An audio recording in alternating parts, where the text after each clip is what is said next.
ভালোবাসার বাংলাদেশ।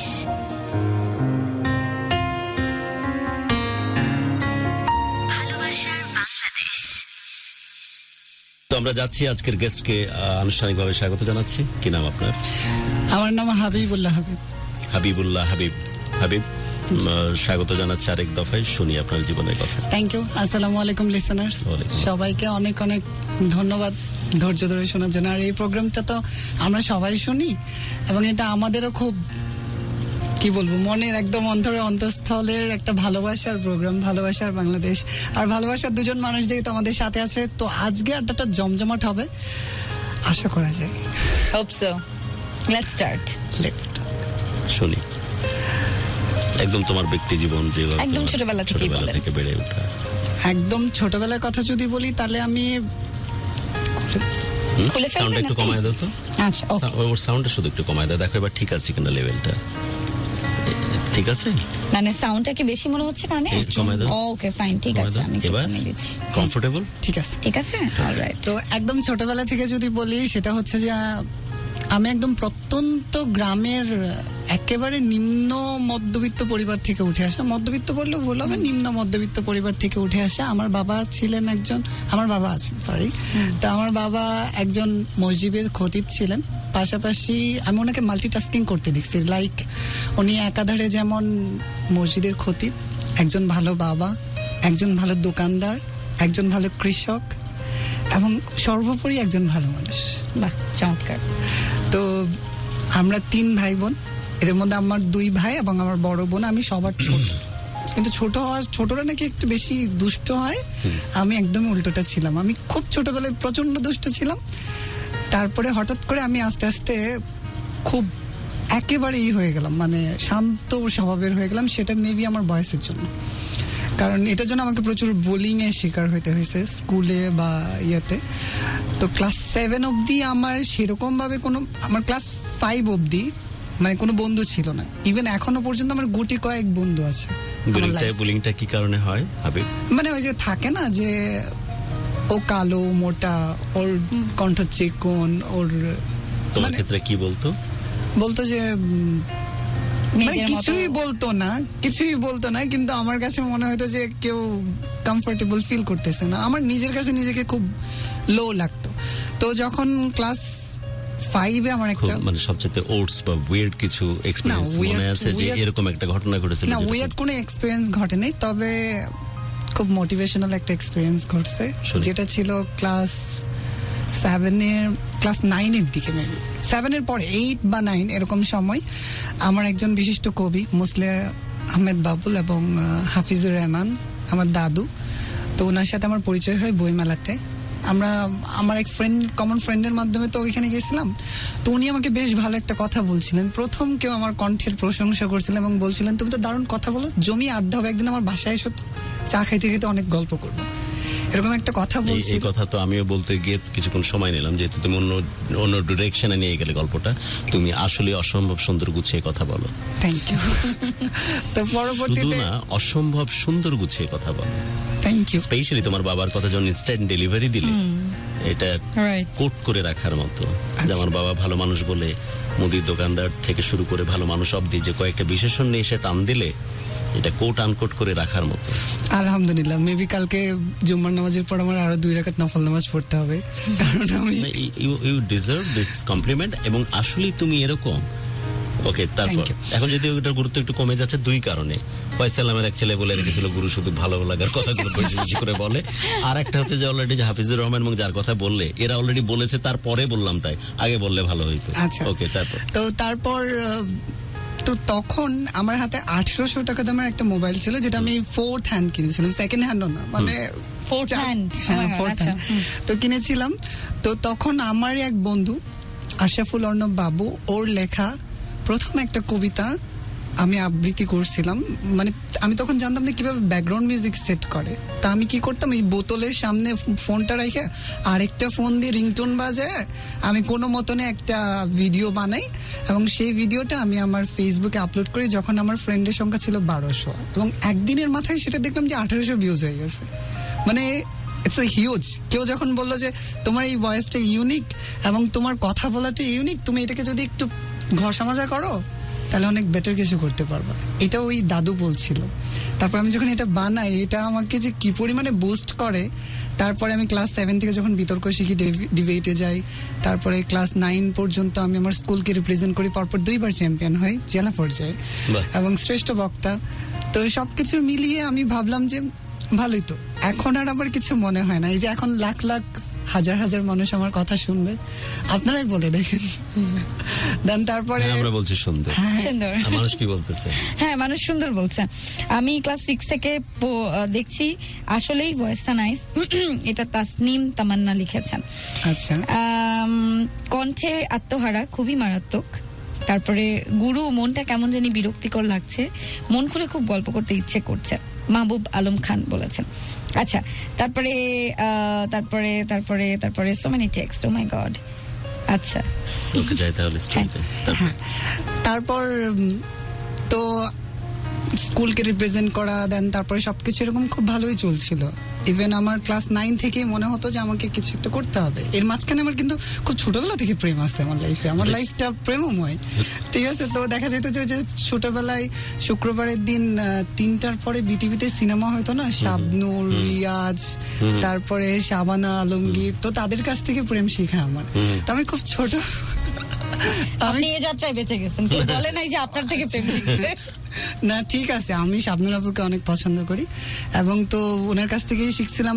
সামহাও কোন একটা মুভিতে রিয়াজ শাবনূর আপুকে ফুল দিতেছিল, এটা দেখে আমার পাড়া তো এক বড় বোনের প্রতি আমার একটা ক্রাশ ছিল।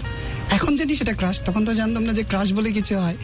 তা আমি মনে হয় কুমড়ো ফুল না কিছু একটা ফুল ছিল আর কি, তো সেটা নিয়ে আমি তাকে প্রপোজ করছিলাম এবং আপু তখন আমাকে একটা কথা বলছিল, তুমি এখন অনেক ছোট, তুমি বড় হও, তোমার সাথে প্রেম করবো।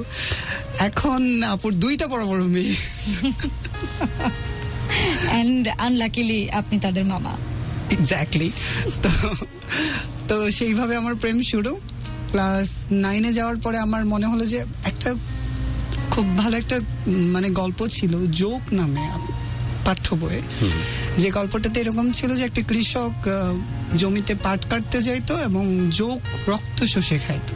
তো এই গল্পটার যখন আমি ভাবার্থক বা সারমর্মটা বুঝতে গেলাম, তখন আমি দেখতে পারলাম যে আমার বাবা যে পরিমাণে কষ্ট করতেছে, আমি যে তাদের কাছ থেকে টাকা নিতেছি, তো আমার কিছুটা জোকের সাথে নিজেকে মিলাইতে পারলাম যে আমি মনে হয় শুষে শুষে নিচ্ছি, এরকম একটা জিনিস। তো তখন আমার মনে হলো যে আমার কিছু একটা করা প্রয়োজন। কি করব ক্লাস 9-এ পড়ি, তখন আর কি করা যায়।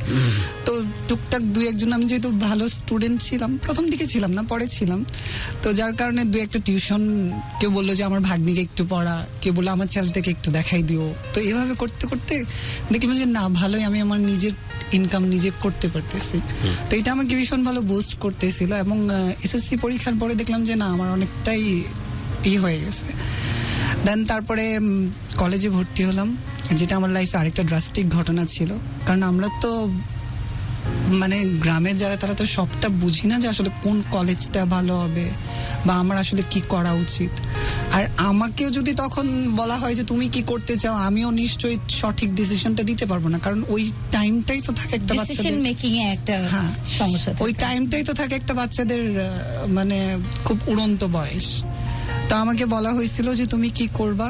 আর আমাদের যেহেতু নিম্নবিত্ত পরিবার, চাকরিটা সব থেকে মেন, যার কারণে আমার বাবার বন্ধু বলছিল যে ও যদি ডিপ্লোমাটা কমপ্লিট করে, ডিপ্লোমা করে বেরোলেই চাকরি, তোর ছেলের চাকরি আমি নিয়ে দেবো, এরকম একটা কিছু বলছিল।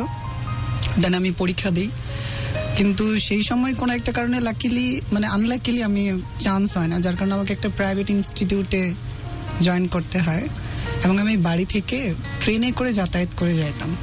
মানে এবং স্টেশন থেকে 10 টাকা বাঁচানোর জন্য আমি প্রায় 25 মিনিটের মতো হাঁটতাম, তারপর স্টেশনে মানে কলেজ যাইতাম, এরকম করে প্রতিদিনই যাইতাম এবং মোটামুটি বেশ ভালো স্টুডেন্ট ছিলাম, ক্লাস টপার ছিলাম।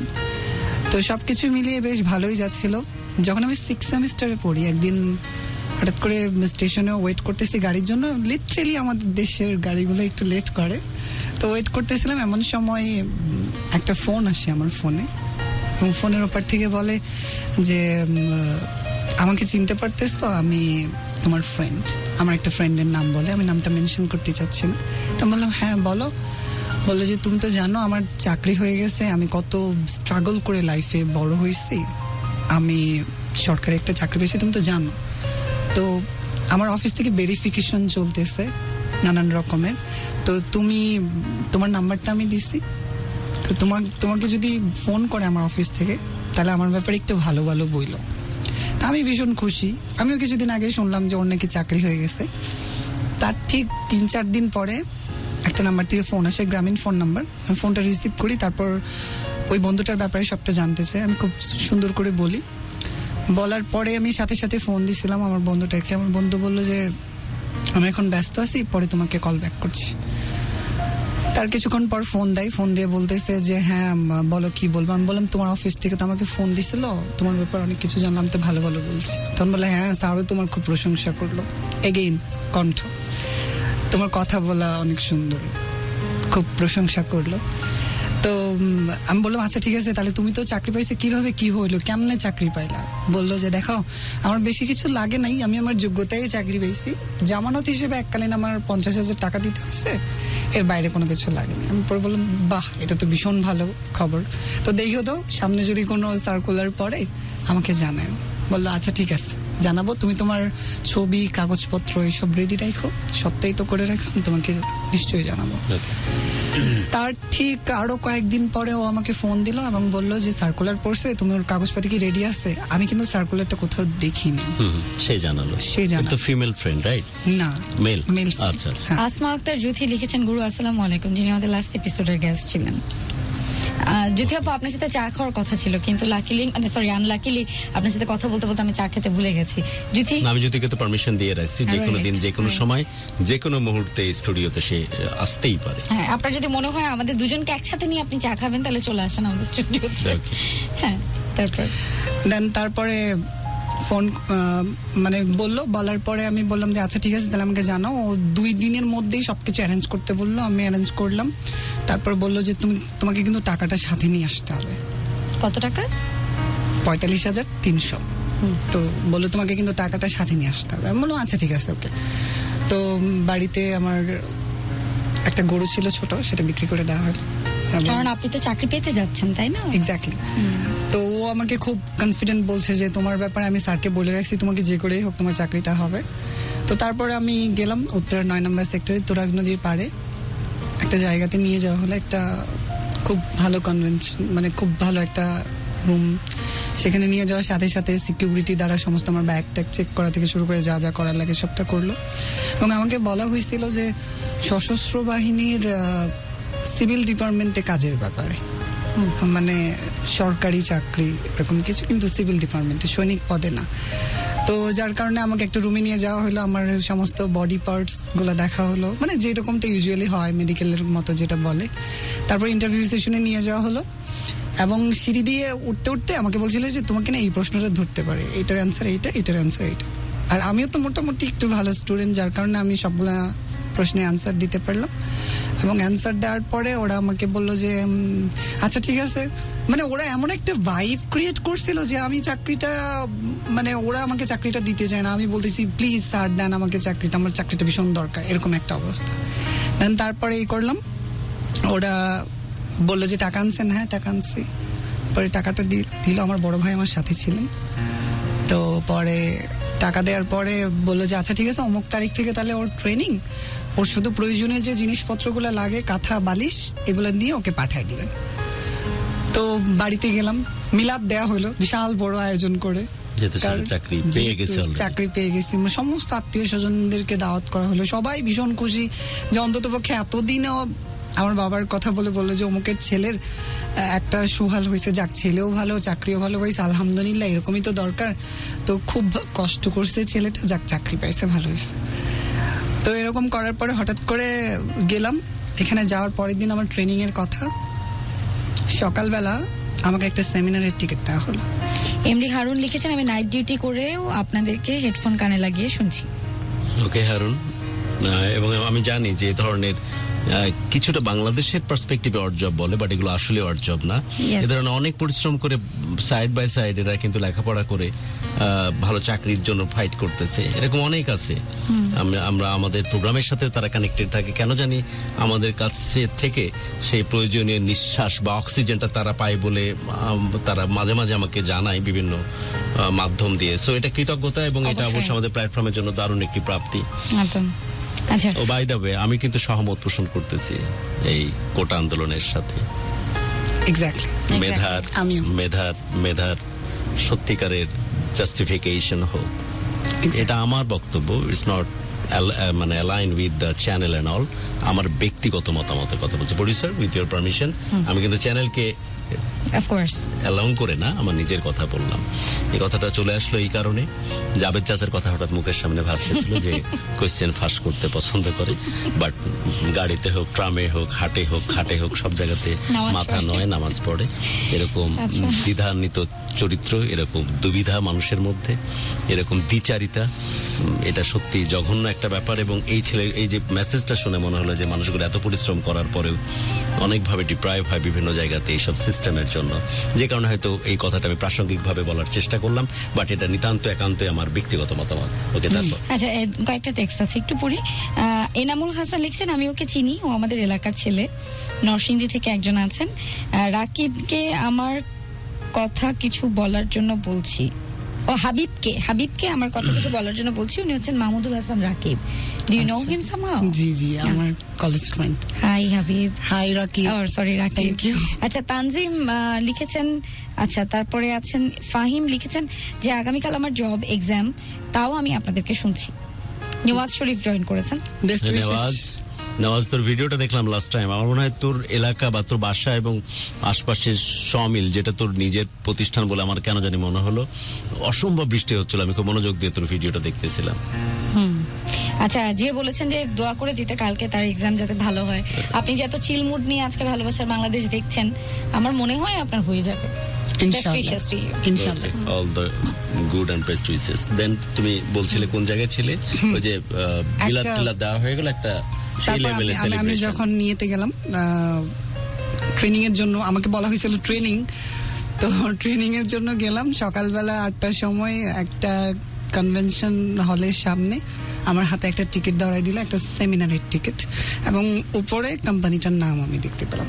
এর আগ পর্যন্ত আমি জানতাম এটা সরকারি চাকরি। দেন তারপরে নামটা দেখতে পাওয়ার পরে ভেতরে গেলাম। আমি জিজ্ঞেস করলাম একজনকে যে কি ব্যাপার, এইটা কেন নাম পড়ে বলে যে ভেতরে তো আগে যাও, আগে দেখো কি অবস্থা। তো ভিতরে গেলাম, যার পরে দেখলাম যে একজন বিশিষ্ট মানুষ, মোটিভেশনাল স্পিকার, বেশ নামডাকও আছে, কি নাম? মেনশন করতে চাচ্ছি না। না, শুনি, দরকার আছে। কি নাম? আল আমিন রহমান উনি। কত বিখ্যাত না, নাকি আমরাই জানি না হয়তো কে কাকে কখন হতে পারে, motivate করে। হতে পারে। এক্স্যাক্টলি, আপনাদের তো ওই দিকটাতে, আচ্ছা যাই হোক। আসা যাওয়া কম। তো পরবর্তীতে উনি গেলাম, আপনি কি তাকে ভেবেছিলেন? না, আমি শুধু জানতে চাইতাম যে এই ছেলেগুলোর চাকরির যে ব্যাকগ্রাউন্ড, সে জেনে শুনে ওখানে মোটিভেট করতে আসছে কিনা, Right. এইটা জানার না বড় না ইচ্ছা না ছিল। না, আমার মনে হয় না। ওকে, তারপর হ্যাঁ, ঠিক আছে, অত রিনাউন্ড না প্রবাবলি, আমরা জানি না, হতে পারে। প্রবাবলি। তবে উনি মেবি থেরাপিস্ট, সাইকোলজিক্যাল হ্যাঁ, এটা হতে পারে। এক্স্যাক্টলি। তো পরবর্তীতে গেলাম, যাওয়ার পরে উনি, আমার সাউন্ড, হ্যাঁ প্লিজ। হ্যাঁ, তো গেলাম, যাওয়ার পরে অনেক মোটিভেশনাল কথাবার্তা হলো, মানে সিস্টেমটা জানানো হলো, গোটা সিস্টেমটা, এবং বলা লাস্ট মোমেন্টে ওরা একটা ক্লাস করাইলো, সবকিছু কোম্পানির বিষয়গুলো বুঝাই দেওয়ার পরে।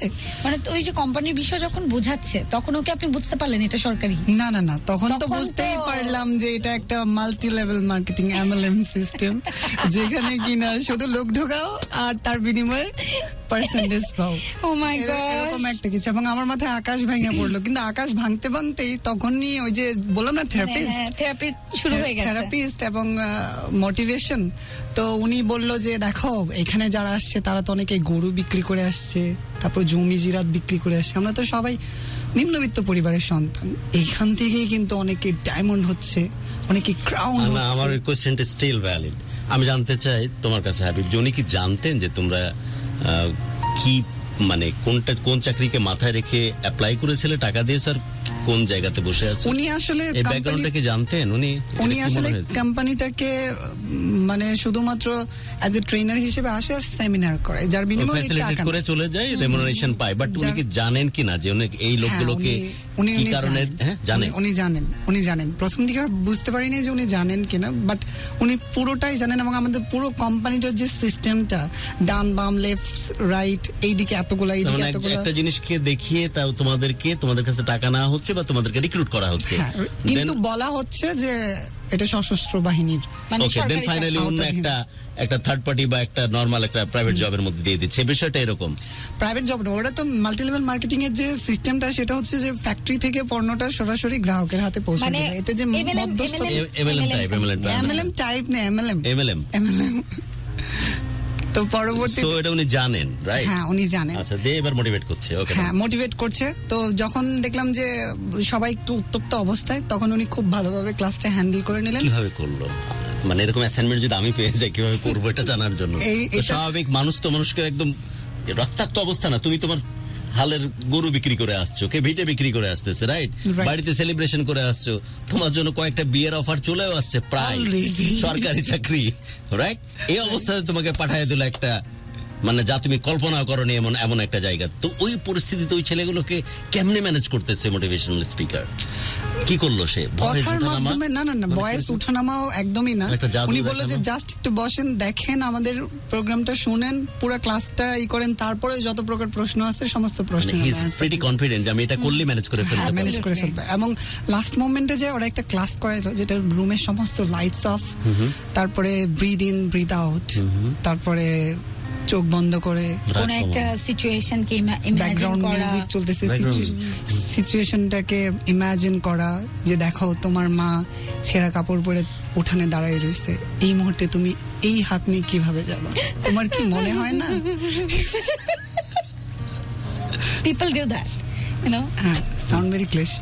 তারপরে বললো যে It's not cliche, this is the, you know, মানে এটাই হচ্ছে ফেস, এটাই হচ্ছে ফ্যাক্ট। এটা ক্লিশে না, শুনে তো প্রবাবলি হবে। মানে আসলে একটু ডিটেলে নিয়ে জানা, কি দেখতেছো বিষয়টা? এখন আমি কেন নাম আমি ধরে, এটা ফেস করেছি, দ্যাটস ওয়াই আমি বললাম যে আমি জানি এটা কিভাবে করে। কিন্তু নাম ধরে- আচ্ছা, যেটা শান্ত ফেস করছে সেটা আমরা কি করে সেটা থেকেই করতে কিন্তু পারি? নাম ধরে ঢোকার পিছনে রিজন কিন্তু এইটাই হ্যাঁ, যে that particular person, he knows everything. Everything. Then again he is trying To convince manipulate or people. manipulate or convince on behalf of his company to get some remuneration. Absolutely. What a motivational speaker. he is.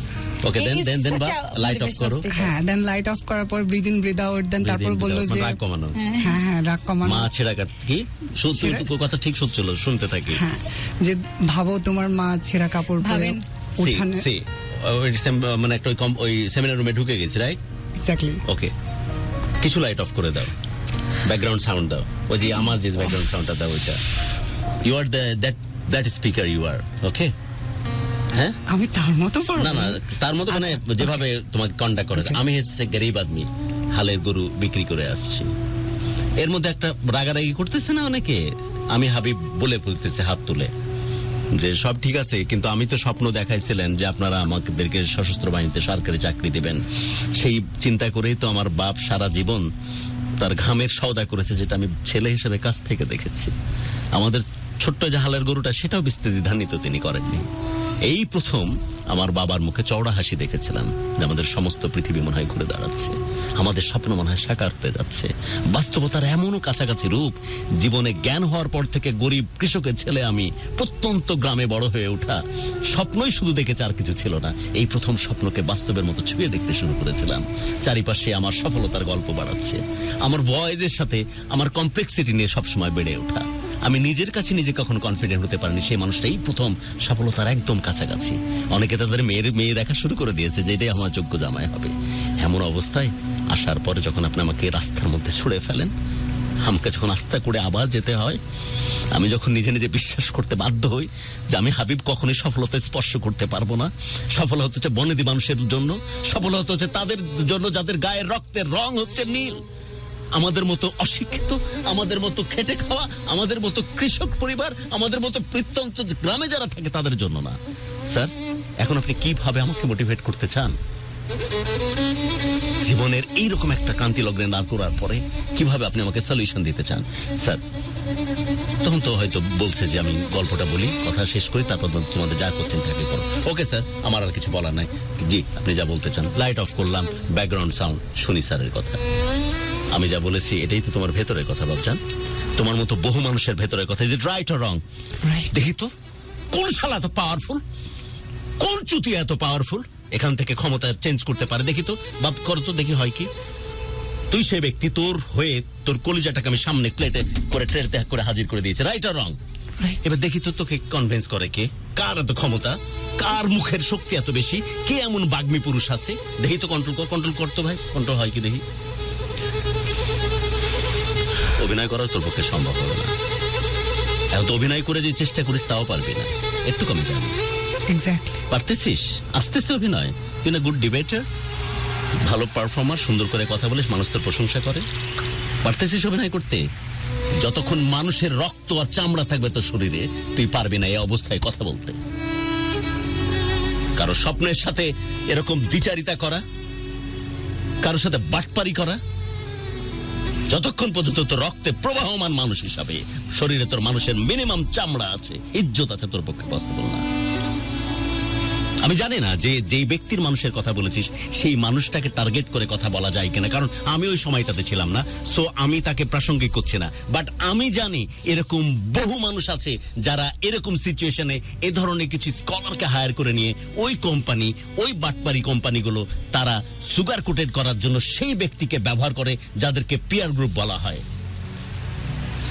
বা বিভিন্ন সেলিব্রিটিকে নিয়ে আসে। বহু সেলিব্রিটির গল্প আপনাদের এই অনলাইনে একটু সার্চ করেন, বহু সেলিব্রিটি, একদম নাম্বার 1 সেলিব্রিটি থেকে বাংলাদেশের বহু সেলিব্রিটি আছে এরকম ভুইফোড় 2 নম্বর 4 নম্বর কোম্পানিগুলোকে রিপ্রেজেন্ট করে এই রাস্তায় নামিয়ে নিয়ে আসে এ ধরনের ছেলেগুলোকে। সেই কথাটা খুবই যৌক্তিক, যে কথাগুলো বলা হচ্ছে সেটা খুবই গুরুত্বপূর্ণ। বাট আমি যেহেতু এভিডেন্স ছাড়া কোনো কথা বলার রাইট রাখি না, সেজন্য আমি যে ব্যক্তির নাম তুমি বলেছো তাকে মেনশন করে কোনো কথা বলছি না। আমি সেটা আগেই সারেন্ডার করে বলে দিচ্ছি, কারণ আমি তো ওই সময়টাতে ছিলাম না।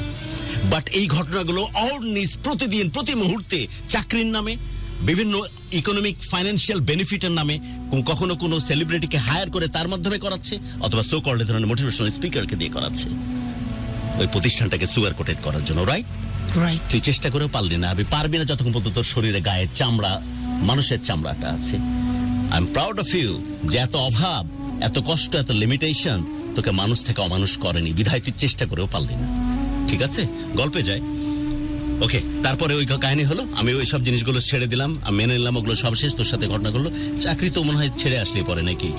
আচ্ছা, ফাইনালি তুই তোর মেইন স্টোরিতে তুই আরো মনে হয় অন্য কোন স্টোরিতে আলাপ করার জন্য আসা? না, এটাকে আমি আরো একটু করতে চাই, কারণ এইটা মেইন স্টোরিটা কি এখানেই? এটাই কি স্টোরি তোর? এই যে চাকরি ডিপ্রাইভ হওয়া, ক্যারিয়ার নষ্ট হয়, এটাই কি না? এর বাইরে কোন স্টোরি আছে? আমি তো যেহেতু জানি না সেজন্য বলতেছি। আমি শুনিনি তো, আমি তো শুনিও না স্টোরি। এর বাইরে কিছু আছে কি? তাহলে সেই স্টোরিতে সরাসরি ঢুকতে চাচ্ছি আমি। এই স্টোরিটাকে আমি শেষ করতে চাচ্ছি। ওকে। কারণ এইটা এখানে শেষ না, এর পরবর্তীতে দেখা গেল যে ইউ গেট 3 মিনিটস এখান থেকে প্লিজ শেষ করে, তারপরে আমি আরো যদি স্টোরিতে আছে কি আরো, আমি তো শুনিনি শান্তু, আরো কিছু না, এগুলোই ব্যাপার।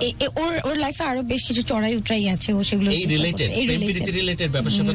প্রেম প্রীতি আছে তো আমার লাইফে, আমি তো বললাম I am always in love.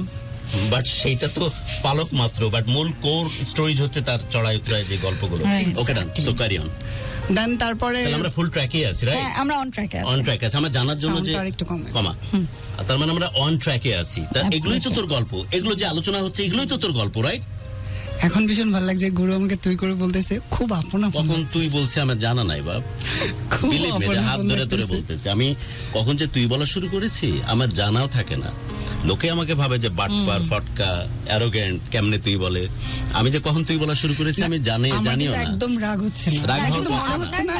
শুধু আপনার না, এখানে আমাদের যে গেস্টই আসে, আমরা এমনটা কিন্তু কখনো হয়নি যে গুরু আসলে আপনি কোনো দিয়ে শুরু মহিলাকে করেছিলাম। বা কোনো মেয়ে বা ফিমেল গেস্টকে তুই করে বলেছে। আপনি দিয়ে শুরু করেছিলাম তোরে, তুমি তারপর যখন কলেজার সাথে কলেজা মিশাই দেওয়ার সময় হ্যাঁ, আসলো, right. কখন যে তুই বলছিস আমি জানিও না। এগুলো ইন্টেনশনালি Exactly. না বাপ।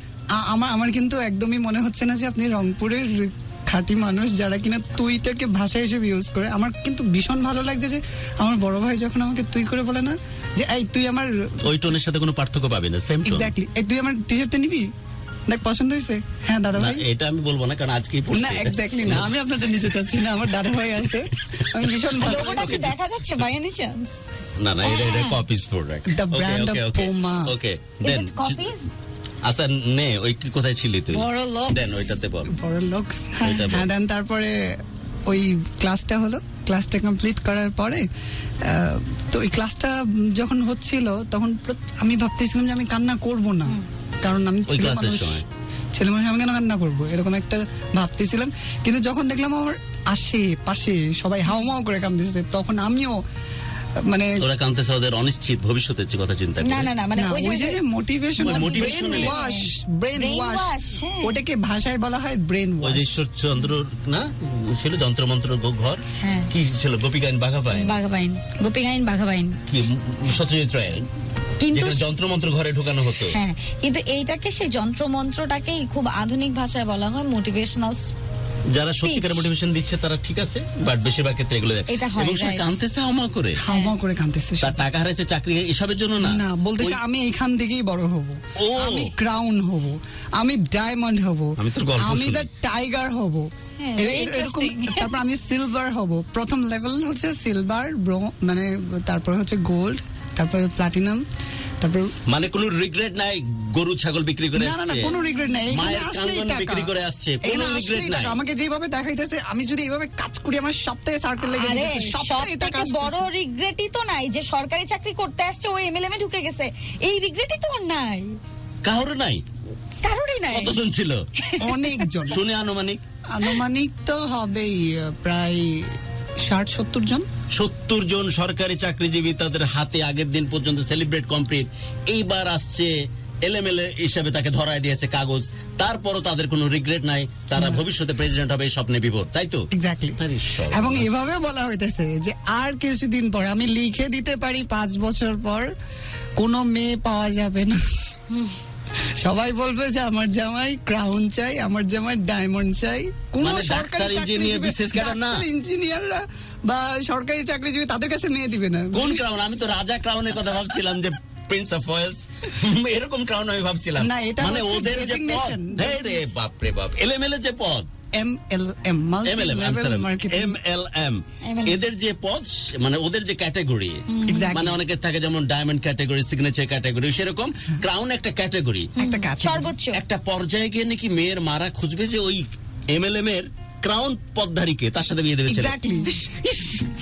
কোটা বাদ, কোটা আন্দোলন কোনো আন্দোলনেরও তো প্রয়োজন পড়বে না, no doctor, no engineer, MLM এর ক্রাউন খুঁজতেছে। অ্যাবসলিউটলি। আল্লাহ।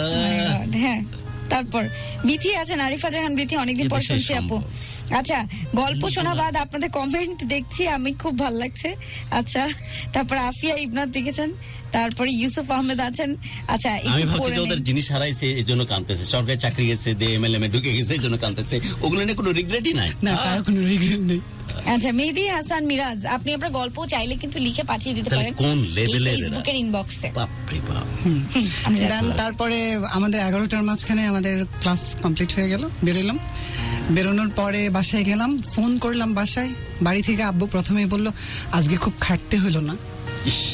মানে ওনার ভাবনাটা হচ্ছে যে বেচারা চাকরি করে আসছে। হ্যাঁ, মানে প্রথমে মনে হয় প্যারেড করাবে, তারপরে এইরকম কসরত করাবে, ট্রেনিং, যেহেতু সশস্ত্র বাহিনীর ট্রেনিং। তো উনি, আমি বললাম না আব্বু সেরকম কোনো কিছু তো না, আজকে পরিচয় পর্ব হলো, আর চোখ একটা দিয়ে পানি ক্লাস পড়ছে। হলো, তো এই আর কি। পরে বললো আচ্ছা ঠিক আছে। তো আমাদেরকে একটা ভাড়া কোয়ার্টারে রাখা হলো, যেখানে 4 জন করে থাকে, ওরাই রান্না করে খায়। ওদের ভাষ্য মতে এটাই নাকি নিয়ম, যে সবাই Training এর অংশ। হ্যাঁ ট্রেনিং অংশ রান্না করে খাবে। আমি তো রান্নার বই শূন্য রও জানতাম না, তো ওইখানে যে পেঁয়াজ কাটতে কাটতে অবস্থা কেরোসিন। দেন তারপর এইভাবেই করতে করতে রাত যখন হলো, রাত ঠিক 9টা 9:30টার দিকে একটা বড় কর্মকর্তা, যিনি আমাকে ওনার সমস্ত ছবিও দেখাইছে, উনি মানে সশস্ত্র বাহিনীতে আছে, পোশাক পরিহিত অবস্থায়, ট্রেনিং এর অবস্থায়, বিভিন্ন ভাবে। যাকে এটা ফেক, বারবার আমরা হয়েছে আমাদের বড় গর্বের জায়গা সশস্ত্র বাহিনী, ওদের প্রসঙ্গে ইচ্ছে করে আনতে চাচ্ছি না, একদমই। না লেভাগ, এটা তো চিটার একদমই বাটপাতদের না। কাজ, তো Exactly. আমরা না বলি এই শব্দটা। তো ওকে, দেখানোর পরে উনি আইসা সেরে বললো যে দেখো, তোমার বন্ধুর ভেরিফিকেশনের জন্য যেরকম নাম্বার নিয়েছিল তোমাদেরও তো ভেরিফিকেশন করতে হবে, তোমার কিছু বন্ধু বান্ধবের নাম্বার দাও। তো তার মানে এবার বুঝছি এটা নেটওয়ার্কিং, একজন প্রতি বাকি 5 জন 10 জনকে টানা। তো তারপরে আমি আমার সমস্ত মানুষ নাম্বার তো না, দিলাম, আসলে আমি তো আমার সরল মনে সব কিছু দিয়ে দিলাম। দেওয়ার পরে ওরা, কখনো বোঝা হয়নি হাবিব? আমি তো বুঝতে পারতেছি, কিন্তু ওই যে বলছে একটা যে ঘোর। এখান থেকে অনেক কিছু করা যাবে, তুমি এখন চলে যাই কি বোঝার করবা? পরেও ঘোরের মধ্যে ঘোরের মধ্যে মানে বিষয়টা হচ্ছে যে আমি যদি ওই মুহূর্তে এখান থেকে চলে আসি, আমি কিভাবে মুখ দেখাবো বাড়িতে? তো এটার ভেতরে কি আছে? আমি টাকা তুলে নিয়ে যাবো না? কুইট না করে জিনিসের চেষ্টা হ্যাঁ, আমি টাকা তুলে নিয়ে যাবো না? আমি যেখানে 50,000 টাকা দিলাম সেই টাকাটা তো আমাকে তুলে নিয়ে যেতে হবে, নাহলে আমি বাড়িতে ওদের যাই মতো কি করে করবো? করা, এই কারণে বাড়িতে যাই কি করবো? ক্লিয়ার। তো পরে করলো, সকলের নাম্বার নিল, তাদের সাথে যোগাযোগ করলো, এবং একটা ছেলে ঠিক আমার মতোই প্রভাবিত হয়ে চলে আসলো। আসার পরে ওই মোটিভেশন ক্লাসটা করার পর ভীষণ পজিটিভ। সে পারে না তার জ্ঞাতি গোষ্ঠী সবাইকে সেটাতে ইনভলভ করতে, মানে খুব তাড়াতাড়ি বড়লোক হয়ে যাবে এরকম একটা চিন্তা ভাবনা। দেন তারপরে আর MLM এর না দুইটা দিককে মানে সিমিলারলি হ্যান্ডেল করতে হয়। যদি একটা সাইড আপনার তালগাছ হয়ে গেছে, আরেকটা সাইড যদি একদম ওই তো ছোট হাত গাছ, বানানো। না, সেটা সাইমালটেনিয়াসলি ব্যালেন্সড হতে হয়। ব্যালেন্সড হতে হয়। এখানে যদি এই দুইজন থাকে, ওখানে দুইজন হতে হবে, তারপরে আপনি আপনি টাকা পাবেন। তার আগে তো আর টাকা পাবেন না। বলতে একটা পার্সেন্টেজ পাওয়া যায়। তো দেখা যাচ্ছে যে আমার তো একটা সাইড, ও না কি করলো 19 জনকে ঈদের আগে ইনক্লুড করে ফেললো। 19 ওই ছেলেটা জন? মানে ভীষণ ভালো নেটওয়ার্ক ওর। মানে আমি তো মানুষজনের সাথে কম মিশছি, আমার একটা গুটি কয়েক আর সার্কেল তুই যে আছে। মানুষজনের কপাল পোড়ানোর কারণ হচ্ছিস সেটা। সেটাই তো আমার লাইফে সব থেকে বড় একটা ভুল, যে সেখানে স্টে কর। তারপর শুনতে থাকি। তারপরে করলাম, ওই 19 জনকে নিয়ে আসলো। এদের মাঝখানে একটা ছেলে এসে না অসম্ভব বেঁকে বসছে এবং বলতেছে যে ও করবে না, মানে চাকরি বাকরি করবে না। ও বুঝতে পারছে বিষয়টা এবং ও বাড়ি চলে গেছে। বাড়ি চলে যেয়ে ও কি করলো, ওর সমস্ত লোকজন নিয়ে আমাদের বাড়িতে হামলা দিল, আমাদের বাড়িতে, এবং আমার বাবাকে অপমান করলো, আমার মাকে অপমান করলো। ততক্ষণে আমার বাবা মার টনক নড়লো। এতদিনে জানলো উনি? এতদিনে জানলো, কারণ আমি তো জানাইতে পারিনি। কি করে জানাবো বলুন তো, যে আমি চাকরি পাইছি, আমার জন্য সেলিব্রেশন হয়েছে, আমার জন্য প্রত্যেকবার তাহাজ্জুদের পর দোয়া করা হচ্ছে, আমার জন্য আব্বু কান্না করতেছে। আমার আব্বু খুবই ধর্ম ভীরু এবং আমিও কাইন্ড অফ তাই। তো সবকিছু মিলে আমার যা কিছু ভালো সব আমার বাবার কাছ থেকে পাওয়া, আর যা কিছু ভালো না আমি এখনো পর্যন্ত আমার বাবার কাছ থেকে নিতে পারিনি। সেটা আমার বাবা আমার কাছে আমার বাবা মানে মানুষ, উনি হয়তো মানুষ না, উনি সবকিছুর ঊর্ধ্বে। আমি এরকম মানুষ দেখিনি, ওনাকে মাল্টিটাস্কিং করতে দেখছি এখনো পর্যন্ত। কতটা বয়স হয়ে গেছে জানেন, এখনো পর্যন্ত প্রত্যেকটা দিন বাজারে যাবে। তার কারণ হচ্ছে ওই যে আমাদের ফসল ফলানোর জন্য ছোট্ট একটা জমি আছে, ওইখানে ওই যে ঢেঁড়স হয়, তারপরে পুঁই শাক হয়, তারপরে লাউ হয়, যেটা লাগানো হয় সেটাই হয়, একদম স্বর্ণের টুকরো জমি। তো ওই জায়গা থেকে যা হয় প্রত্যেকটা জিনিস নিয়ে সে বাজারে যায় বিক্রির জন্য। 3 দিন বাজার করে, মানে 3 দিন বাজারে বিক্রি করে 4 দিনের দিন ব্যাগ ভর্তি করে বাজার করে নিয়ে আসে। এরকম টাইপের মানুষ। আমরা তো এখন চাকরি করতেছি, আমরা 2 ভাই প্রতিষ্ঠিত। আমরা বলি যে এসবের কি দরকার, আপনি তো হজ করে আসছেন, এখন একটু বাড়িতে বসেন, একটু আরামায়েশ করেন। বলে না, আমি তোমাদের টাকা খাইতে চাই না, যতদিন আল্লাহ বাঁচিয়ে রাখবো হাত পা নাড়াই চাড়াই খাই যাবো। আমরা তাই 2 জন মানুষ একসাথে, মানে কি বলবো। তো দেন তারপর আমি বলতে পারিনি, ততক্ষণে আমার আব্বুর টনক নড়লো। আমার মা আমাকে ফোন দিয়ে হাউমাউ করে কাঁদতেছিল আর বললো, এর জন্য তোকে বড় করছিলাম, তুই বাটপাড়ি ব্যবসা শুরু করছস, তুই বলে অমুকের কাছ থেকে টাকা নিছস, তমুকের কাছ থেকে টাকা নিছস।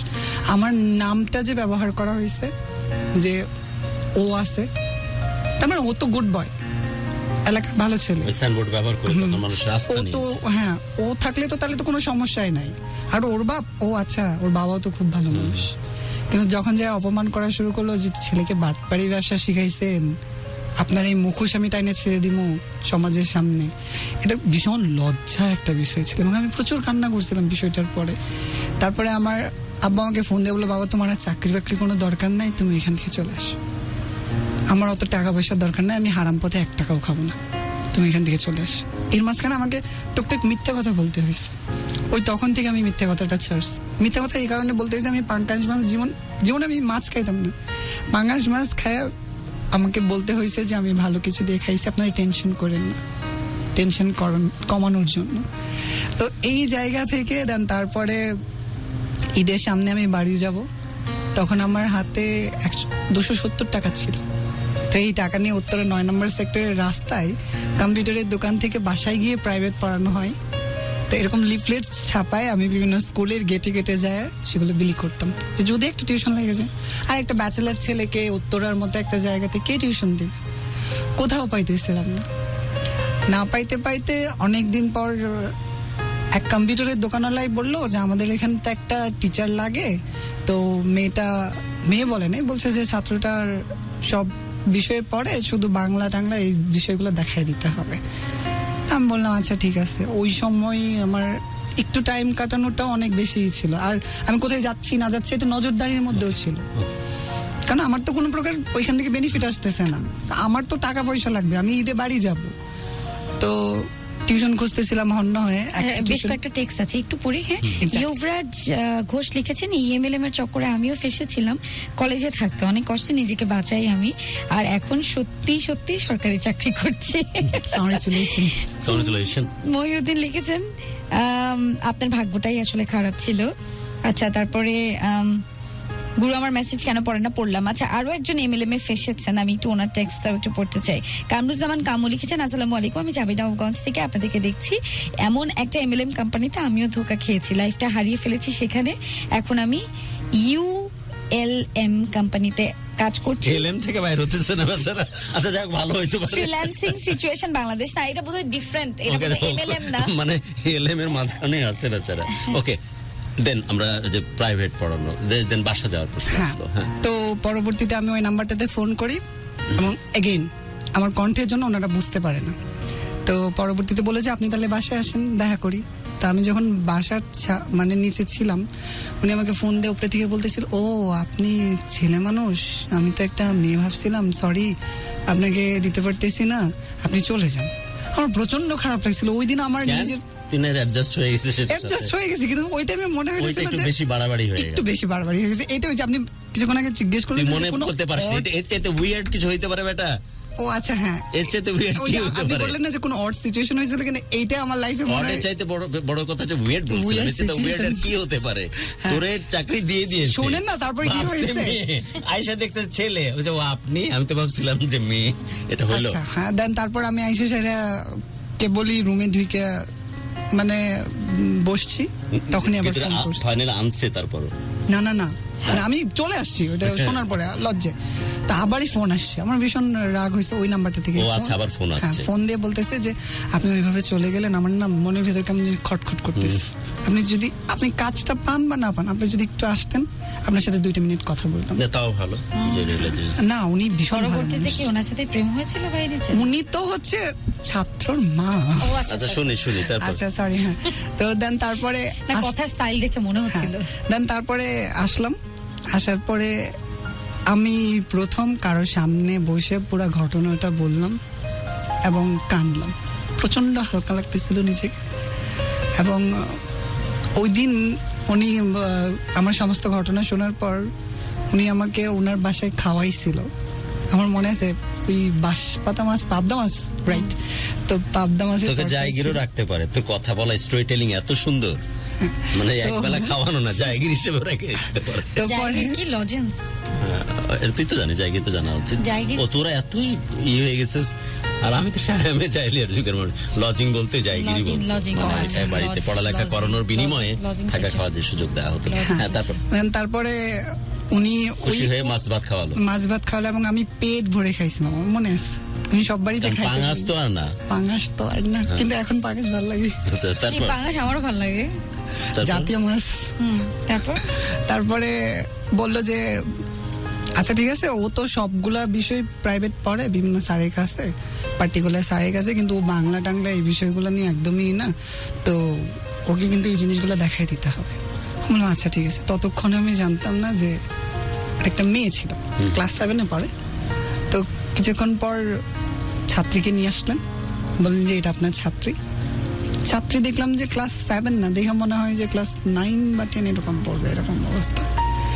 তো সেই ছাত্রী আসলেন, তার সাথে পরিচয় হলাম।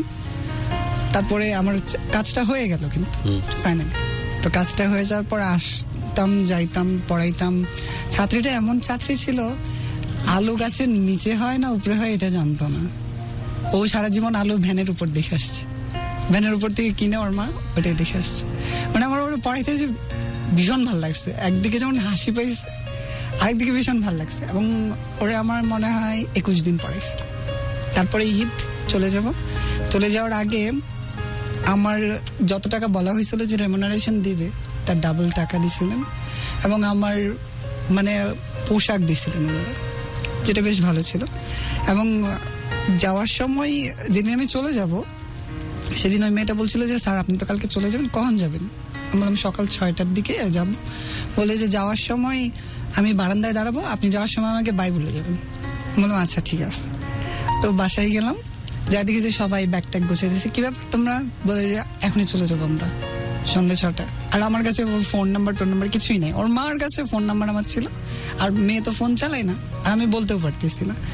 তো পরবর্তীতে আসলাম, চলে আসবো এরকম একটা প্ল্যান হলো, কিন্তু সামহাও কোনো মাঝপথে যে আমরা আটকাই গেলাম। আসছিলাম ঠিকই, কিন্তু এয়ারপোর্টে এক বন্ধু বা ফ্যামিলির মেম্বার বললো যে কালকে সকালে তো আমরা যাচ্ছি, একসাথে যাই, আমার বাসায় চলে আসো। তো ওর বাসায় গেলাম। আমার ততক্ষণে ওর কথা একদমই মাথায় নেই। সকালবেলায় যখন 8টা বাজে ট্রেনে করে যাচ্ছি, তখন আমার মোবাইলে একটা মেসেজ আসে, স্যার 2 ঘন্টা দাঁড়িয়ে থাকলাম, আপনি তো আমাকে বাই বলে গেলেন না। তখন আমার না বুকের ভেতরটা কেমন যেন একটা লাগলো, মনে হলো আমি কিছু একটা রাইখে চলে যেতেছি। তো ওই নাম্বার পাইলাম, ফোনে তো কথা হতো না, টুকটাক টেক্সট হতো, কারণ তখনও পর্যন্ত ইমো সচল। তো ইমোতে দেখা যেত যে ও টুকটাক ওই আধ ভাঙা ও বাংলা বানানে প্রচুর ভুল করে। তো ওই ভাঙা ভুল বানান লিখতে আমি সেগুলো আবার শুধরাই দিতাম। তো এরকম করতে করতে কোথাও যেন একটা জায়গায় ভালো লাগা শুরু হয়ে গেল। কেউ কাউকে কখনো বলি নেই যে আমার তোমাকে ভাল লাগে, ও বলে নাই যে আমার আপনাকে ভাল লাগে, তুমি এটাতেই ছিল।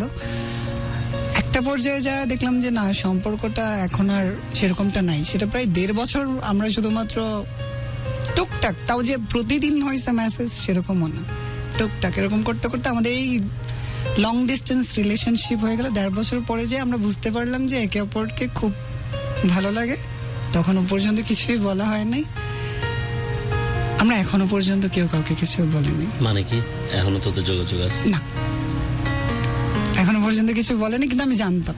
ও শুধু একটা কথাই বলতো, ও প্রচন্ড, ওর ফ্যামিলি তো ওই যে ভালো মানুষ না হলে তো আবার ডাকে না। তো ওর ফ্যামিলির সাথে একটা ভালো সখ্যতা তৈরি হয়েছিল। ওর মা আমাকে ভীষণ রকমের ভালোবাসতো। আর তার থেকেও বড় কথা হচ্ছে ওরা খুবই ইসলামিক ব্যাকগ্রাউন্ড নিয়ে বড় হইতেছে। একটা জিনিস লক্ষ্য করেছিস, আল্লাহর সৃষ্টির সত্যি মাহাত্ম্য বলে শেষ করতে নাই, শেষ করা সম্ভব না। বাংলাদেশের সবচেয়ে ভয়েস ভালো লাগে কার? তোর সবচেয়ে বাংলাদেশে ইন্ডিয়াতে যেমন পরীক্ষিত হচ্ছে কি অমিতাভ বচ্চন, রাইট? মানে ভারী ভারকাম বা ওইরকম কি বলবো ভরাট বা পুরুষালী কণ্ঠের জন্য। বাংলাদেশে এরকম কেউ সবচেয়ে বেশি ভালো লাগে? যে বাংলা সিনেমায় যে ভয়েস দিতেন ভদ্রলোক মাঝহারুল আনোয়ার, সিনেমা এই সিনেমা দেখা যাবে, ভয়েস ভালো লাগতো তো। এনিওয়ে, এরপরে শাহজাহান খন্দকার ছিলেন একজন। হ্যাঁ, এরপরে আমার তো এই যে আর্জিং ইন্ডাস্ট্রিতে তো রাজু ভাইয়ের ভয়েস রাজু ইজ গুড। কিন্তু আমি একটা জিনিস লক্ষ্য করলাম, ওর তো স্টোরি টেলিং খুব মারাত্মক, এ ব্যাপারে তো সন্দেহ নাই।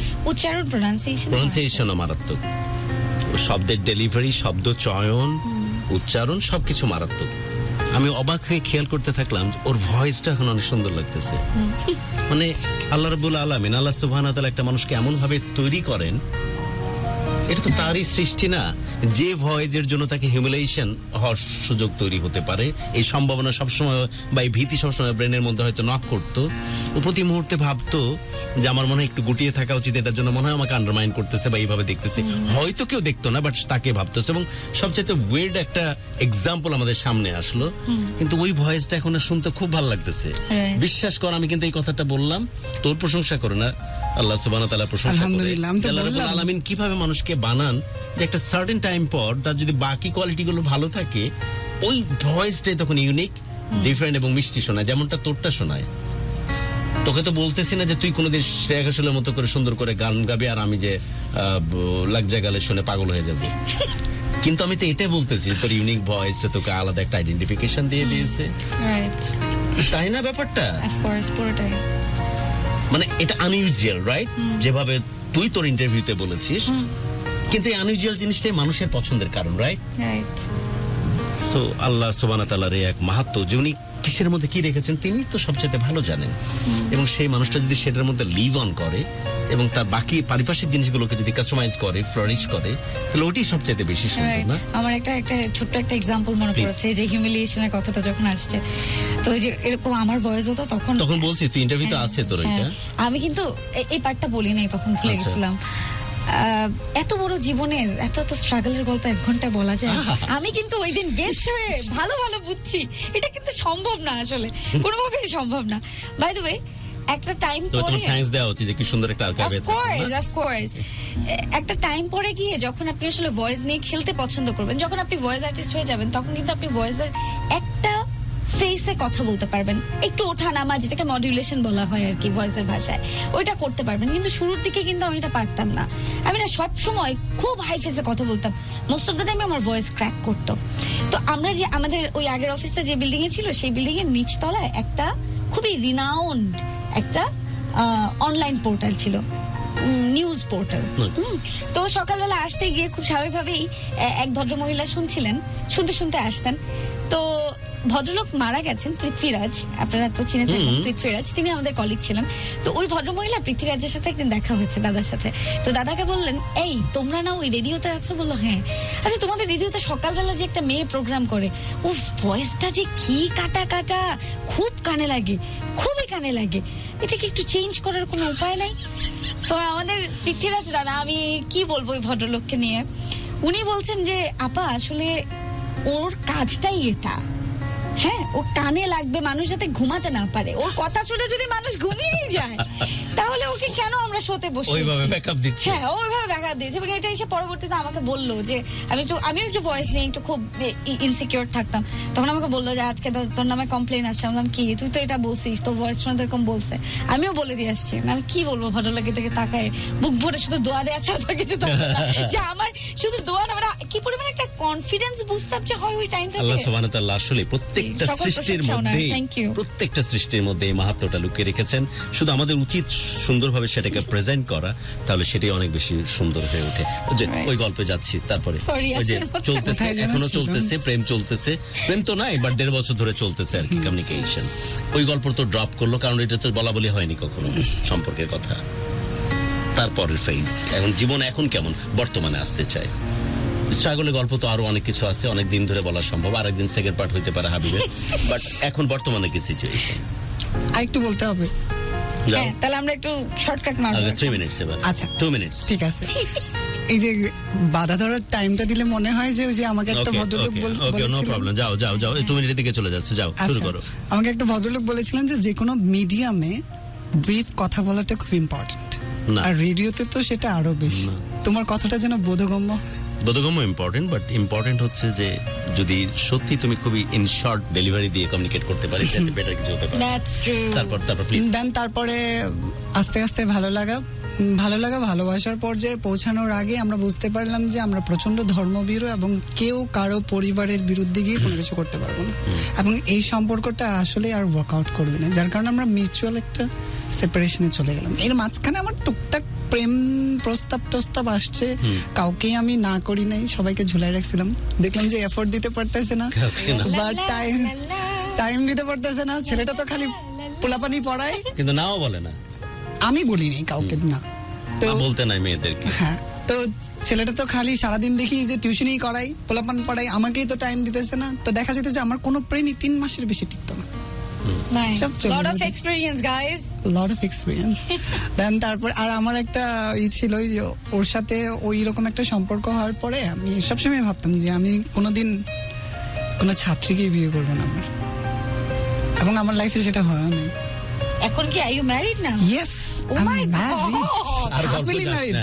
শুধু ম্যারিড না, হ্যাপিলি ম্যারিড উইথ 1 কিড। না, ওইটা আমরা তো বলবো, মাশাআল্লাহ। আমরা আমরা মিডিয়াতে তাই ফায়াজ- বলি, নাহলে বাড়িতে গিয়ে আবার না লিখা আমার ঘরে সুন্দরী বউ আছে, এবং আমার একটা আলহামদুলিল্লাহ, এটা এভাবে কভার করার জন্য লাস্টে সবাই বলে, তুইও বলতেছিস, না না, না, আমরাও বলি। একদমই কাভারের কথা বলতেছি না। এবং আল্লাহ তাআলা আমাকে একটা উপহার দিছে, সেটা হচ্ছে জোহান। জোহান মানেই হচ্ছে সৃষ্টিকর্তা প্রদত্ত উপহার, আবরার ফায়াজ জোহান। তো বর্তমানে গল্পে আসি, আপনার বউ কি আপনাকে দেখছে এই মুহূর্তে? অবশ্যই দেখতে জানি না, বলতে পারবো না। এখন না দেখলে পরে দেখবে। আমি বর্তমানে স্টোরিতে হ্যাঁ, আসি। তারপরে ওই জায়গাটা থেকে আসার পর আমি প্রচন্ড ফ্রাস্ট্রেটেড হয়ে গেছিলাম যে কিভাবে লাইফে ওভারকাম করব। তো যার কারণে প্রচন্ড একদমই বাড়ি থেকে বেরোইতাম না। তো হঠাৎ করে আমার এলাকার এক ভাগ্নি, ওর বিয়ে। তো এসে বলতেছে যে মামা আমার তো হুট করে বিয়ে ঠিক হয়ে গেছে, আমি তো একটা স্কুলে ক্লাস করাইতেছি, তো তুমি যদি আমার 4টে দিন ক্লাসটা নিয়ে দিতা তাহলে খুব ভালো হতো। তো সেই মুহূর্তে তো 4টে দিন ক্লাস আমি গেলাম স্কুলে, একটা প্রত্যন্ত অঞ্চলে, একদম চরের সাইডে, যেখানে ম্যাক্সিমাম স্টুডেন্ট চরের, এবং সেখানে ক্লাস করানোটা যে আমাকে কিভাবে অক্সিজেন দিয়েছিল।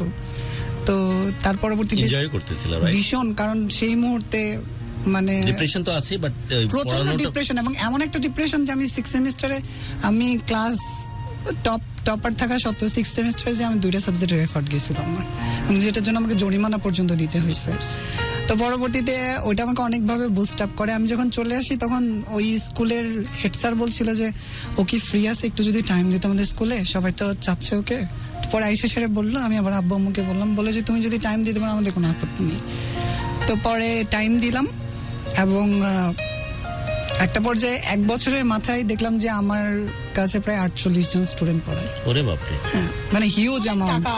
অনেক টাকা। অনেকেই মনে করে যে টিউশনিতে টাকা নাই, আরে। এই ছেলেটা মনে হয় খুব অভাবের মধ্যে দিয়ে যাইতেছে, যার কারণে টিউশন করাইতেছে। কিন্তু না, 3-4টা চাকরি, কর্পোরেট চাকরি সমান ইনকাম।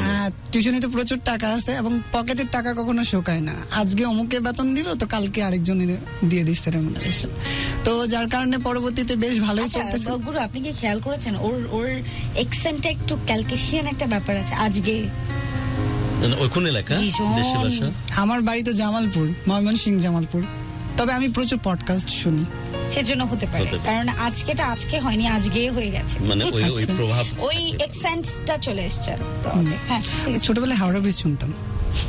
হতে পারে সেখান থেকে একটা। আচ্ছা, হ্যাঁ। তো পরবর্তীতে কোথায় ছিলাম? ওই যে বেতন অনেক টাকা। হ্যাঁ, অনেক টাকা। তো পরবর্তীতে একদিন রাত্রির বেলায় আমার আব্বু আমার রুমে আসলেন, এবং আসার পরে বললেন যে তুমি তো বেশ ভালো করতেছো, কিন্তু তোমার এই জনপ্রিয়তাটা না অনেকটা নায়িকাদের মতো। আজকে আছে, 5 বছর পর নাও থাকতে পারে, প্রেক্ষাপট চেঞ্জ হতে পারে, 5টা নতুন লোক দাঁড়াই যেতে পারে, বা তুমি যখন বুড়া হবা তখন তো তোমার কাছে কেউ পড়তে চাইবে না। কিন্তু তুমি যদি এখন একটা চাকরিতে মনোনিবেশ করো, আমার মনে হয় ওটাই ভালো হবে, এবং 5 বছর পর ওটা টাকার দিকে তাকালে তোমার ভালো লাগবে। এটা কিন্তু একটা জ্ঞানী কথা। অনেক সুন্দর। কারণ তুমি যদি টিউশনটাকে প্রফেশন হিসেবে নিতে চাও, তাহলে কিন্তু টুনির মাও তোমাকে মেয়ে দিবে না। আর মেয়ে পাওয়াটাই বড় কথা ছিল না। অনেক স্টুডেন্টের মারা বা যারা আমি তো রাত্রের ব্যাচ থাকতো, মেয়েরা আমাদের ওইখানে আসতো, পড়তো, সিঁড়ির দ্বারে দেখা যেত যে সমস্ত গার্ডিয়ানরা বসে থাকতো। তো ওরা আলোচনা করতো, স্যার কি পড়াবেই শুধু, স্যার কি চাকরি বাকরি কিছু করবে না? তখন আমারও মনে হলো যে চাকরিটা করা দরকার। আমি গিয়ে স্যারকে বললাম যে স্কুলের মানে কাজ করি আমি। তো স্যারকে বলার পরে স্যার বললো যে দেখো, আমি গাইড বিক্রি করি, আবার টিউশন করাই, আবার স্কুলই করি, আবার বাচ্চাদের কাছে ফিও নিতেছি। এত কিছু করার পরেও না আমার লাইফটা ঠিকঠাক মতো যাচ্ছে না। আমি চাই না তোমার লাইফটা এরকম হোক। তুমি যদি ভালো কোনো চাকরি পাও, ডেফিনেটলি ইউ শুড গো। তারপরে আমি ঢাকায় আসলাম। 6টা দিন আমি বিভিন্ন গেটের সামনে সামনে ঘুরছি আমার সার্টিফিকেট নিয়ে, কোনো জায়গাতে চাকরি হয়নি। ওগুলো সব ছেড়ে দিয়ে? হ্যাঁ, ওইগুলো ছেড়ে দিয়ে আমি ঢাকায় আসলাম। কত টাকা ইনকাম হইতো তখন পার মান্থ? পার মান্থ প্রায় 25 থেকে 30 হাজার টাকা তো হতোই ওই সময়। দ্যাট ওয়াজ 2018, 2018-19 দিকে। এবং মানে ওইরকম একটা অঞ্চলে এই টাকাটা অনেক বেশি। হ্যাঁ, সংসার করা যায় খুব ভালোভাবে। প্রচুর অনেক বেশি। সেটা ছেড়ে দিয়ে চলে আসলাম। আসার পর 6টা দিন করার পরে আমার একটা জায়গাতে চাকরি হলো হেল্পার হিসেবে, প্রিন্টিং সেশনে।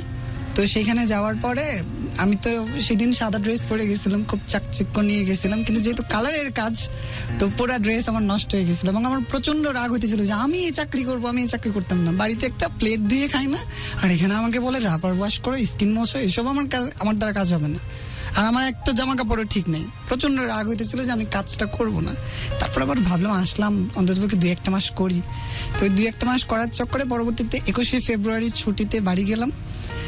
আমার পুরা নিয়ত যে আমি আর আসবো না। বাড়ি যাওয়ার পরে দেখি যে বাড়িতে ঈদ লেগে গেছে। আমি গেছি কারণ পিঠা বানাইতেছে, যে ও আসছে ঢাকা থেকে চাকরি করে আসছে, অনেকে দেখতে আসছে, যে দেখি কতটা ফর্সা হয়েছে। আমাদের অঞ্চলে হয় যে ঢাকা থেকে কেউ গেলে দেখতে আসে যে ফর্সা হয়েছে কিনা। তাদের ধারণা হচ্ছে ঢাকায় মানুষ গেলে সুন্দর হয়ে যায়, কোনো নাইট ক্রিম লাগে না, কিচ্ছু লাগে না, মানে ঢাকায় গেলে সুন্দর হয়ে যায়, মানে একটা কমন বেসিক। হ্যাঁ। তো পরবর্তীতে আমাকে দেখতে আসছে, আমার তো ভীষণ ভালো লাগলো। তারপরে আর বলতে পারলাম না যে আমি আর কাজটা করব না। তো আসলাম আবার। আসার পরে ভাবতেছিলাম যে এতদিন তো একটু ফাঁকি মারলাম, এখন একটু কাজটা শিখি আসলে কাজটাতে কি আছে। তো পরবর্তীতে আমার যিনি সুপারভাইজার, আমরা কিন্তু শেষের দিকে চলে আসছি। জানি এগুলো যেমন খুব তাড়াতাড়ি প্রাসঙ্গিক, কেন শেষ এটা কিন্তু খুব প্রাসঙ্গিকও না এখন যে এইটা প্রাসঙ্গিক। না এই যে কোন কাজ তারপরে কি কাজে গেলাম, খুব বেশি যে প্রাসঙ্গিক না, না। you guys আমরা are arguing regarding what is প্রাসঙ্গিক, what is not. Carry on. তো পরবর্তীতে ওই সুপারভাইজারটা আমাকে বললো, আমি সুপারভাইজারটাকে বললাম যে আমি কাজ করতে পারি 100টা যদি আমাকে কাজ শেখানো হয়। তখন বললো, পাপ্পু তুমি যে কাজ করবা, কাজ তো কেউ কাউকে হাতে ধরে শেখায় দেয় না, আমরা দেখাই দিব, তোমার যদি আগ্রহ থাকে তুমি নিশ্চয়ই পারবা, কাজ হচ্ছে চোখের দেখা হাতের কাজ। তারপরে আমি খুব তাড়াতাড়ি সেখানে কাজটা শিখলাম এবং সেদিকে একটা প্রফেশন দাঁড়াই গেল। এখন আমি মন্ডল গ্রুপের সাথে অ্যাসোসিয়েট আছি অ্যাজ এ প্রিন্টিং সুপারভাইজার হিসেবে। পাশাপাশি আমি আমার অক্সিজেনটাকে ছাড়িনি। আমি এখনো পর্যন্ত প্র্যাকটিস স্কুল অ্যান্ড কলেজ এবং প্র্যাকটিস উন্মুক্ত বিশ্ববিদ্যালয়ের গেস্ট লেকচারার এবং প্রক্সি টিচার হিসেবে কাজ করতেছি। Very good. Very good. That's the inspiration story of my. আরেকবার মন্ডল গ্রুপের ওখান থেকে আপনি কি করছেন এখন? আমি হাবিব এখন সাহেব, এত উত্থান পতন এত কিছুর পরে কি করছেন এখন? এত কিছুর পরে আমি মন্ডল গ্রুপের সাথে অ্যাসোসিয়েট আছি অ্যাজ এ প্রিন্টিং সুপারভাইজার হিসেবে। পাশাপাশি একটা স্কুল এবং একটা কলেজ যেটা উন্মুক্ত বিশ্ববিদ্যালয়, যেটা আমার শুক্রবারে ক্লাস নিতে হয় এবং আমার যখন নাইট শিফট থাকে তখন আমি আমার অক্সিজেন পাওয়ার জন্য ওই স্কুলটাতে প্র্যাকটিস স্কুল অ্যান্ড কলেজ সেটাতে গিয়ে ক্লাস নিই এবং ওরা আমাকে ওইভাবেই ক্লাসটা সাজায় যে স্যার আপনি আসার 1 ঘন্টা আগে বলবেন, আমি ক্লাসটা রেডি করে দেবো। তো সেখানে আমি ভাষা শিখাই, ইংরেজি ভাষাটা শিখাই এবং আমার বেশ ভালো লাগে। How is life, Habib? So far? ভীষণ ভালো, আলহামদুলিল্লাহ, অনেক ভালো। বিয়ে কি বাবা মার পছন্দে নাকি? বাবা মার পছন্দে, ইভেন আমারও পছন্দে। আমি একটাই পাত্রী দিচ্ছি এবং একটাকেই বিয়ে করছি এবং একটাই আমার লাইফে আছে। অসম্ভব ভালোবাসি, ভালোবাসার প্রতিদান আল্লাহ তাআলা জোহানকে দিল। আমি ভীষণ হ্যাপি। তোমার বাবার সম্বন্ধে তোমার মুখের বর্ণনা শুনেছি, আমি আগামী 1-2 মিনিট শুনতে চাই তোমার পরিবার, স্পেশালি তোমার বউকে ঘিরে যদি কিছু বলতে চাও। আমরা জানি যে এখন হয়তো সে দেখছে বা শুনছে, অথবা ভবিষ্যতে শুনবে। হ্যাঁ, শিওর পাল। ওর সাথে আমার 19 দিনের প্রেম, মানে তাও হালাল করে প্রেম। যে প্রেমটা ছিল যে পাত্রী দেখতে গেছি, পছন্দ হয়েছে, নাকফুল পরানোর পরে 19 দিন পরে আমাদের বিয়ে হয়েছে। তো এই 19 দিন ওর সাথে আমি কথা বলছিলাম। এর আগে কথা বলতে দেয় নাই, কারণ ওদের একটা রেস্ট্রিকশন ছিল যে এখনো পর্যন্ত তো কোনো কিছু হয় না, আমরা একটা পরপুরুষের সাথে কেন কথা বলতে দিব। ওদের ফ্যামিলিটা এতটাই ভালো ছিল। হাবিব, গুরু আসলে শুনতে চেয়েছে আপনি যেরকম আপনার বাবার সম্পর্কে বললেন, একজন ভালো বাবা। ও ভীষণ কোঅপারেটিভ এবং প্রচন্ড বোঝার চেষ্টা করে আর প্রচুর আদর করে। আদর করার মতোই মানুষ তুমি। অনুষ্ঠান একদম শেষ প্রান্তে বিদায় নিচ্ছে এখন, বাট আমার নিজের পক্ষ থেকে কোনো কিছু বলার নাই, শুধু মুগ্ধতা ছড়িয়ে গেছে এই ছেলেটি দীর্ঘ 1 ঘন্টা 30 মিনিট। তার কথাই, তার বাচনভঙ্গিতে, তার অভিব্যক্তিতে, তার ফেসিয়াল এক্সপ্রেশন, তার বাবার প্রতি যে অসম্ভব রকমের অ্যাটাচমেন্ট, সেটার কারণে আমিও অসম্ভব রকমের অ্যাটাচড।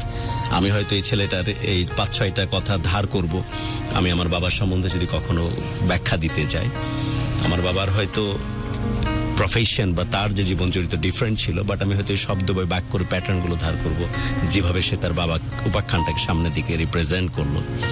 এবং ইন শর্ট, ছেলেটি একজন গেস্ট হিসাবে মাঝে মাঝে কিছুদিন আমার থাকে, এই দিনটা আমার ছিল যে আমাকে পুরো সময়টাকে 1.5 ঘন্টা মন্ত্রমুগ্ধের মতো আমাকে আটকে রেখেছে।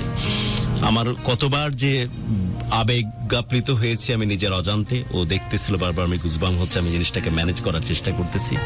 এবং এইটা তখনই হয় যখন একজন মানুষ ভেতর থেকে ভালো হওয়ার চেষ্টা করে, ভেতর থেকে ভালো তো হয়ই, সেই সাথে আল্লাহ রাব্বুল আলামিনের ব্লেসিং থাকে যে তারা মানুষকে আসলে কানেক্ট করতে পারে, এই ক্ষমতা এই ছেলেটির মধ্যে ডেফিনেটলি আছে। এবং আমি বিশ্বাস করি এই ছেলেটি যে বর্ণনা দিল মন্ডল গ্রুপের সাথে অ্যাসোসিয়েটেড সোফার, একজন প্রিন্টিং সুপারভাইজার হিসাবে এবং সে গেস্ট লেকচারার হিসাবে বিভিন্ন প্রতিষ্ঠানের সাথে ইনক্লুডেড, বাট আমি জানি এই ছেলেটি উড়াল দিবে আরো অনেক বড় পরিসরে।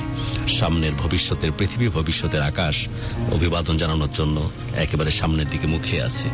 আগামী 5-7-10 বছরের মধ্যে এই ছেলেটিকে আরো অনেক বড় পরিসরে, অনেক বেশি বড় পরিসরে দেখা যাবে, দ্যাটস ফর শিওর।